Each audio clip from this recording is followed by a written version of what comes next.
अपना गांव कनेक्शन है, अपना गांव कनेक्शन है, अपना गांव कनेक्शन है रे, अपना गांव कनेक्शन है रे, अपना गांव कनेक्शन है। नमस्कार दोस्तों, हमारा नाम है नीलेश मिश्रा और यू है गांव कनेक्शन, भारत के अपनी तरह का पहला टीवी शो जो कोशिश कर रहा है कि भैया गांव और शहर के जो कनेक्शन है ना वो तगड़ा हो जाए। देखा आपने अपनी ज़बान बोलने में कितनी मिठास है और कितना आनंद है।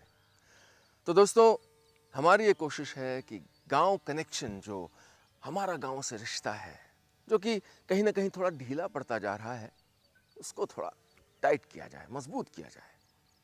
हर हफ्ते मैं आपके साथ चलता हूँ भारत के गांव की यात्रा पे, आपको नए नए लोगों से मिलवाता हूँ, ऐसे गांव में ले जाता हूँ जहाँ बहुत बड़े बड़े काम हो रहे हैं, जहाँ की सोच इतनी बुलंद है कि हमको प्रेरणा मिल रही है। देखते हैं कि आज अगले आधे घंटे में हम कौन कौन सी स्टोरीज देखने जा रहे हैं, क्योंकि आपको और हमको बनाए रखना है हमारा गांव कनेक्शन। अपना गांव कनेक्शन है, अपना गांव कनेक्शन है, अपना गांव कनेक्शन है रे, अपना गांव कनेक्शन है रे, अपना गांव कनेक्शन है। दोस्तों, आज की पहली कहानी है गुजरात से। मुझे ये कहानी देखते हुए एक रिपोर्टर के तौर पे की गई अपनी एक यात्रा याद आ गई। मैं गुजरात के ग्रामीण इलाकों में एक बार भटक रहा था। बहुत गर्मी थी और गुजरात में जैसा आप जानते हैं कि पानी की बहुत कमी है। और मैं चला जा रहा था तो अचानक जैसे एक ठंडी हवा का झोंका आने लगा और मुझे समझ नहीं आया कि इतनी गर्मी में ये खुली हवा में एसी कहाँ से आ गया। और मैं चलता गया तो देखा कि पानी का एक चेक डैम बनाया हुआ था, जो कि ग्रामीणों ने खुद बनाया था, और उसकी सहायता से वो पानी को रोक के अपनी खेती को बहुत बेहतर कर पा रहे थे। पानी का प्रयोग एक अद्भुत ढंग से हुआ है गुजरात के कई क्षेत्रों में। इसको मैं एक जल क्रांति ही मानूंगा। मैं आपको ले चल रहा हूँ एक ऐसे ही गांव में जहाँ पर यही इसी तरह की मुश्किल थी कि दो नदियाँ थीं, बह रही थीं, पानी ओवरफ्लो करता था, बर्बाद हो जाता था, और उस पानी को गांव के तालाब में कैसे लाया जाए। आप देखिए कि कैसे ग्रामीणों ने मिलकर अपनी सूझबूझ से इस पे काम चालू किया। गुजरात के भावनगर जिले का ये छोटा सा गांव है उगामेड़ी। इस छोटे से गांव में बड़े हिम्मती लोग रहते हैं। इन दिनों ये लोग एक बड़ी योजना में लगे हुए हैं। काम थोड़ा मुश्किल है, लेकिन इन असाधारण लोगों के लिए क्या मुश्किल क्या आसान। दरअसल इनके गांव के पास से दो नदियां गुजरती हैं। नदियों में अक्सर पानी बढ़ जाता है जो किसी के काम नहीं आता। उगामेड़ी गांव के लोग तरकीब ये लगा रहे हैं कि नदियों के आसपास बड़े तालाब बनाकर बढ़े हुए पानी को उस तरफ मोड़ दिया जाए। योजना तैयार भी हो गई है, लेकिन खर्च बहुत ज्यादा है। 2 करोड़ खर्च है। 1 किलोमीटर और 80 मीटर की लाइन, 1.80 किलोमीटर की लाइन, 3 डायामीटर की पाइपलाइन से यहाँ नखा दी। जो पानी आएगा वो 50 बीघा जमीन और 50 बीघा जो तालाब है उसमें 150,000 करोड़ गैलन पानी उसमें स्टॉक होगा। अगर गांव वालों ने ये अभियान पूरा कर लिया तो उगामेड़ी गांव के अलावा आसपास के दूसरे गांवों को भी पानी मिलेगा। आसपास के करीब 10-12 गांव में इसकी असर होगी और कुआं का तल है जो ऊपर आएगा, और ड्रिप सिस्टम भी बड़ी यहाँ लगाई गई है। और ये ड्रिप सिस्टम से ये जो मुनाफा है सफल है, बहुत बढ़िया होगा। तैयारी ये है कि सोनल नदी और केरी नदी में 5,500 फुट लंबी पाइपलाइन डालकर दोनों नदियों से ओवरफ्लो होते पानी को 6 से 7 गहरे तालाब में संग्रह किया जाए। इस तालाब की गहराई करीब 50 फुट होगी। इस योजना का काम 2 महीने पहले शुरू भी हो गया है, यानी मंजिल अब दूर नहीं। दोस्तों, आज की अगली कहानी के लिए मैं आपको ले चलता हूं उत्तर प्रदेश के सुदूर इलाके सोनभद्र में। सोनभद्र जिले में एक लड़की रहती है, संगीता। संगीता की बचपन से एक बड़ी प्यारी आदत थी पैसे बचाने की, बचत करने की। और वो चाहती थी कि पैसे बचा के वो आगे कभी ज़िंदगी में इसका अच्छा प्रयोग कर सके। मुश्किल आ गई, लेकिन उसकी ज़िंदगी में भाई की तबीयत ख़राब हो गई और इस बचत का फ़ायदा हुआ। और धीरे धीरे क्या हुआ कि इस बचत की आदत को संगीता ने न जाने कितने और युवाओं में फैलाने का काम किया, उनको सिखाने का काम किया। प्रदेश की सरकार ने संगीता को इनाम तक दिया। देखते हैं कि कैसे एक छोटे से गांव में रह रही इस लड़की ने, देखिए कितनी दूर की सोची, कितनी बड़ी सोच सोची, और कैसे ये लड़की मिसाल है हजारों और युवाओं के लिए। ये है यूपी के सोनभद्र जिले के बिजौली गांव में रहने वाली छोटी सी बच्ची संगीता। संगीता यूं तो आम बच्चों की तरह ही है, आम बच्चों की ही तरह पढ़ती लिखती है, लेकिन इस आम बच्ची में है एक खास आदत, जिम्मेदारी भरी आदत। तंगी के माहौल में जी रही संगीता की ये खास आदत है बचत करने की। संगीता को जहां से भी थोड़े बहुत पैसे मिलते हैं वो उसे बचा कर रख लेती है। दरअसल संगीता के पिता और भाई मजदूरी करके परिवार चलाते हैं। घर के कामकाज के लिए संगीता को जो पैसे खर्च के लिए दिए जाते हैं वो उसी में से बचत करती है। उसने अपना बचत खाता खुलवा रखा है। उसकी इस आदत ने उसे उस रोज स्टार बना दिया जब एक दिन संगीता के छोटे भाई की तबीयत अचानक बिगड़ गई। उस वक्त कोई बड़ा घर पर नहीं था। साइकिल पे ले गई, दवा कराई, मैं घर पे पैसा वजीफा निकाल कर। हम घर पर नहीं थे तो बिटिया थे, वो अपन दर्द दवाई कराई अपने वजीफा से। तब फिर हमको संदेश दिया, तब अगले 2-4 दिन के बाद हम डॉक्टरी ले गई, नहीं तो के इलाज करौनी, सुई करौनी, दवाई करौनी, आप फिर लिया के ओके अपन दर्द दवाई देवे शुरू करनी, खाना पियाना। संगीता के इस जज्बे ने गांव में रहने वाले कई बच्चों को भी बचत के लिए प्रेरित किया। बचत करना चाहिए लोगों को, और अपने घर में परेशानी हो तो उसे बांट लेना चाहिए। संगीता ने गांव के बच्चों में बचत की जो आदत शुरू कराई, उसके लिए उसे राज्य सरकार ने मीणा रत्न पुरस्कार से सम्मानित किया। छोटी सी संगीता की ये आदत आज गांव वालों में चर्चा का विषय है।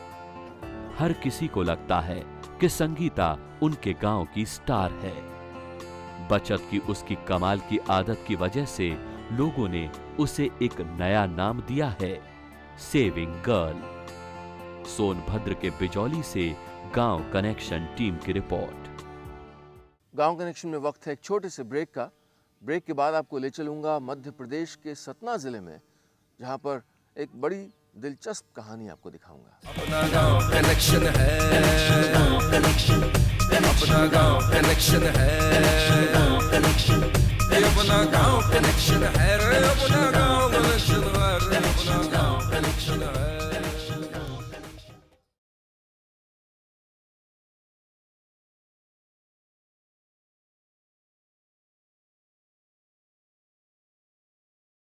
अपना गांव कनेक्शन है, अपना गांव कनेक्शन है, अपना गांव कनेक्शन है रे, अपना गांव कनेक्शन है रे, अपना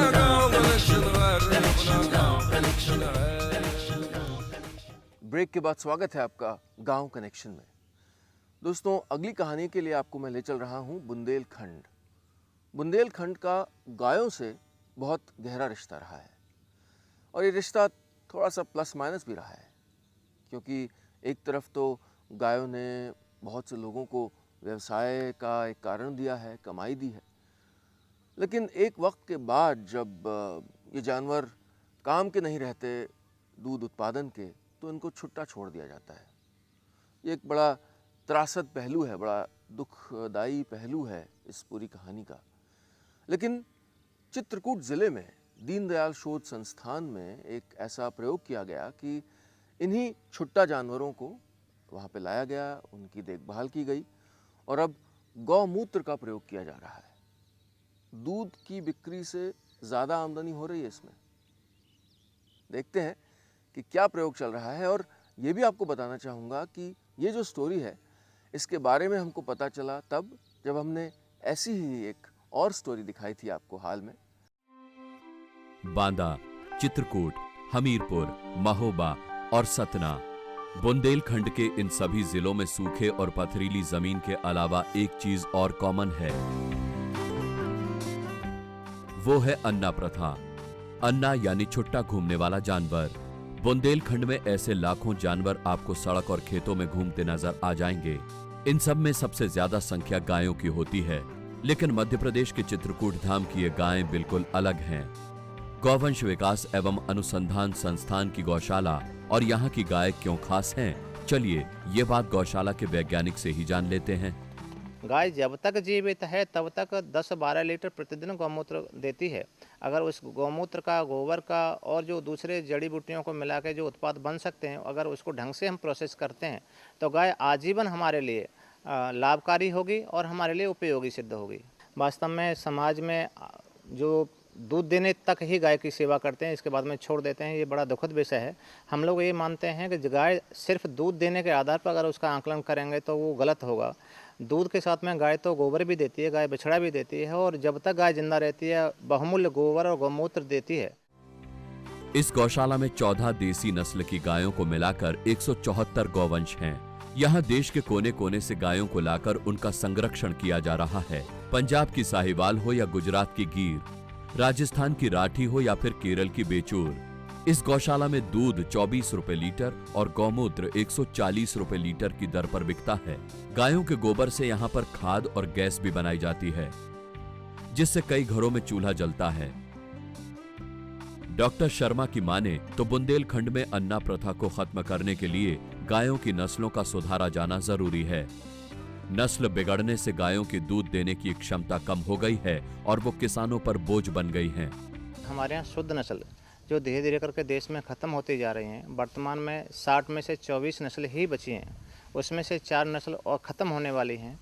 तो हम लोग चाहते हैं कि 2020 तक सभी देश की नस्लें संरक्षित रहें, और उसमें से जो दुग्ध प्रधान नस्ल हैं उसमें साहिवाल, गिर, राठी, लाल कंधारी, इसी तरह से जो दोगुण संपन्न ग्रुप की समूह की नस्लें हैं उसमें हरियाणा, थारपारकर, कांकरेज और बेचूर जैसी नस्लें भी हमारे यहाँ संरक्षित हैं। जो केरल की नस्ल है वो ख़त्म हो रही है, तो उसको भी हम लोगों ने संरक्षित कर रखा है।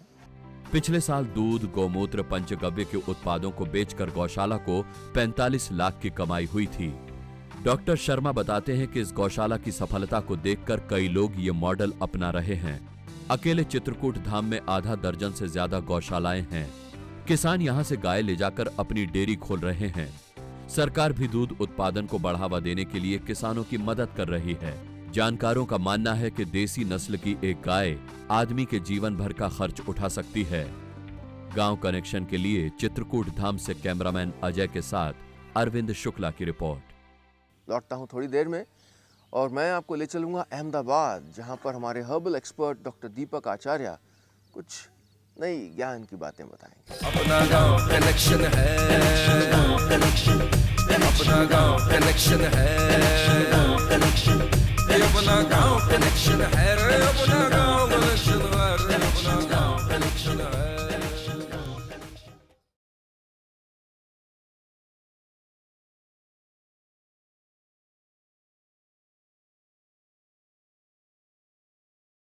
अपना गांव कनेक्शन है, अपना गांव कनेक्शन है, अपना गांव कनेक्शन है रे, अपना गांव कनेक्शन है रे, अपना गांव कनेक्शन है। ब्रेक के बाद स्वागत है आपका गांव कनेक्शन में। दोस्तों, ये बड़ा ही लोकप्रिय सेगमेंट है जिसमें हमारे हर्बल एक्सपर्ट डॉक्टर दीपक आचार्य हमको रोज़मर्रा की चीज़ों से जुड़ी ऐसी जानकारी देते हैं जिसको हम अपनी ज़िंदगी में प्रयोग कर सकते हैं, चाहे बेहतर सेहत के लिए या अपने रख रखाव के लिए, अपनी त्वचा, अपनी खूबसूरती को बेहतर करने के लिए। तो देखते हैं कि डॉक्टर आचार्य इस बार हमको क्या बता रहे हैं।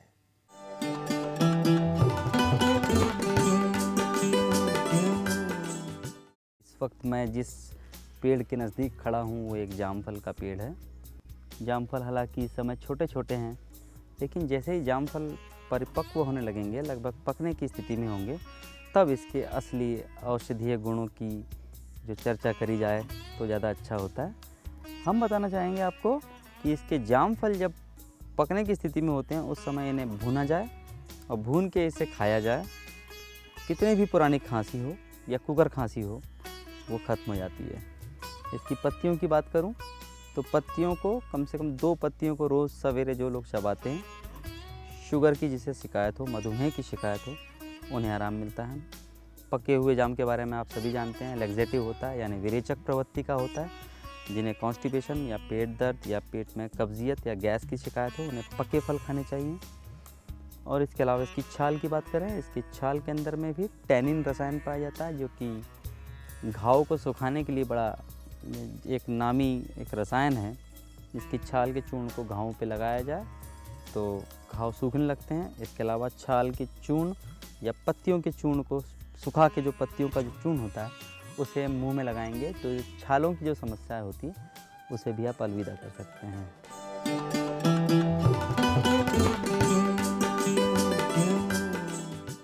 गांव कनेक्शन में लेते हैं एक छोटा सा ब्रेक। ब्रेक के बाद आपको दिखाऊंगा चिकन कारीगरी से जुड़ी एक बड़ी दिलचस्प कहानी। अपना गांव कनेक्शन है, अपना गांव कनेक्शन है, अपना गांव कनेक्शन है रे, अपना गांव कनेक्शन है रे, अपना गांव कनेक्शन है।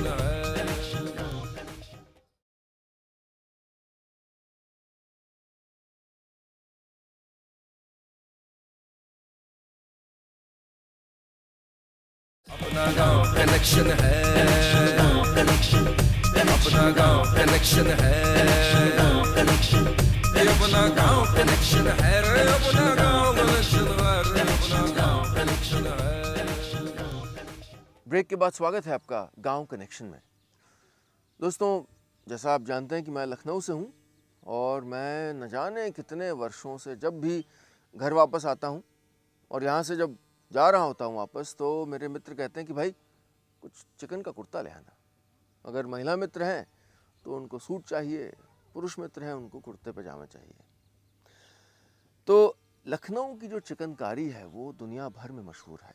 एक अद्भुत पहचान बनाई है लखनऊ के लिए यहाँ की चिकनकारी ने। एक ऐसी कला है जो पीढ़ियों से जिंदा है। लेकिन कौन है ये लोग, कौन है ये कलाकार, कौन है ये कारीगर जो इस अद्भुत कला को इस तरह से संजोए हुए हैं? चलिए आपको मिलवाते हैं लखनऊ के आसपास के कस्बों और गांवों में रहने वाले उन कारीगरों से जो लखनऊ की चिकनकारी को अभी भी अपने साथ लेके चल रहे हैं और नए नए आयाम तक पहुंचा रहे हैं।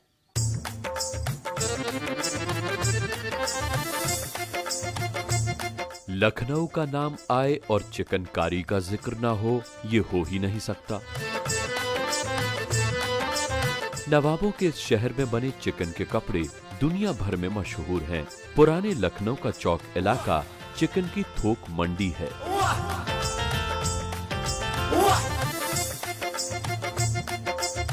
चौक से लेकर पूरे शहर में आपको चिकन की छोटी बड़ी हजारों दुकानें मिल जाएंगी, लेकिन चिकन के इस जलवे का गांव कनेक्शन है। अपना गांव कनेक्शन है, अपना गांव कनेक्शन है। दरअसल शोरूम में चमचमाती ये ड्रेस गांव की महिलाओं के हुनर से तैयार होती है। दिन, हफ्तों और महीनों की मेहनत से तैयार होती है एक चिकन की साड़ी।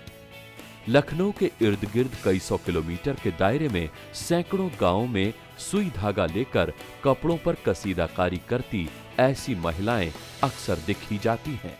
हम चौक से काम लाते हैं और यहाँ करवाते हैं लड़कियों से और जाके जमा कर जाते हैं। 1500-2000 रुपए हम लोगों को मिलते हैं। इसमें हम अकेले ही करते हैं, ये काम करवाते हैं कारीगरों से। और जैसे कभी लड़का है मेरा 15-16 साल का, वो लेके चला जाता हमको काम ले आने, जमा करने। और कभी कभी वो साथ में चला जाता है काम समेटवाने बनवाने के चक्कर में, ऐसे चला जाता है। नौबस्ता की आलिया और मोहिबुल्लापुर की सबीना समेत चिकनकारी के कारोबार से करीब 10 लाख लोग जुड़े हैं, जिनमें से करीब 5 लाख महिलाएं हैं जो कढ़ाई का काम करती हैं। ये काम अक्सर ग्रुप में होता है। कहीं घर की महिलाएं किचन का काम निपटाने के बाद कढ़ाई करती हैं, तो कहीं पूरे गांव की महिलाएं एक घर में बैठकर कपड़ों पर फूल और बेलें बनाती हैं। इस काम से जुड़ी अधिकांश महिलाएं मुस्लिम समाज से हैं, जिनमें से ज्यादातर पढ़ी लिखी नहीं हैं, लेकिन उनका काम लोगों को वाह वाह करने पर मजबूर कर देता है। थोक कारोबारियों का कहना है कि महिलाओं के बिना ये काम संभव ही नहीं है। महिलाओं के बिना तो एक वर्क हो ही नहीं सकता, क्योंकि महिलाएं ही कढ़ाई कर सकती हैं, बाकी ये आर्ट और किसी के पास नहीं है। बाकी जितना भी और स्टिचिंग, कटिंग, प्रिंटिंग का प्रोसेस है वो सब जेंट्स के पास है, लेकिन बिना महिलाओं के काम नहीं हो सकता। इस कारोबार के साथ बड़ी परेशानी बिचौलियों की थी, जिसकी वजह से कारीगरों को सही दाम नहीं मिल पाता था। लेकिन अब कुछ महिलाएं बिचौलियों को बीच से हटाकर सीधे कारोबारियों के यहां से माल उठाने लगी हैं, जिससे उनका मुनाफा बढ़ गया है। 1784 में नवाब आशिफुद्दौला के जमाने में नवाबों की टोपी और अंगरखे से शुरू हुई चिकनकारी आज काफी डिजाइनर हो चुकी है। ट्रेंड चाहे जितना बदल जाए, लेकिन सबसे बड़ा सच ये है कि इस रोजगार से हजारों घरों में 2 वक्त का चूल्हा जलता है। गांव कनेक्शन के लिए कैमरामैन अजय राजपूत के साथ अरविंद शुक्ला की रिपोर्ट। मुझे उम्मीद है कि आप भी अपने गांव के साथ अपना रिश्ता दोबारा जोड़ रहे होंगे।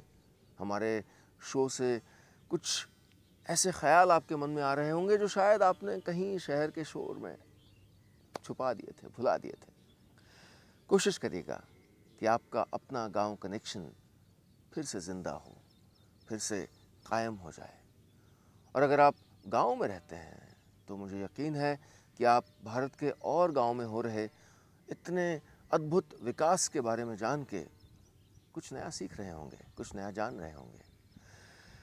तो दोस्तों, कोशिश करिएगा कि हमारा जो गांव कनेक्शन है वो हम जिंदा रखें, उसको बनाए रखें। चले हाईवे पे फर्राटे से पगडंडी भी लगती अच्छी, चौपाल में बोले है बिटवा हम सुन देंगे इंटरनेटवा, चौपाल में बोले है बिटवा हम सुन देंगे इंटरनेटवा। हाँ हमरी रंगबाजी है, हाँ हम थोड़ी अठन है, अपना गांव कनेक्शन है, अपना गांव कनेक्शन है, अपना गांव कनेक्शन है, अपना गांव कनेक्शन है, अपना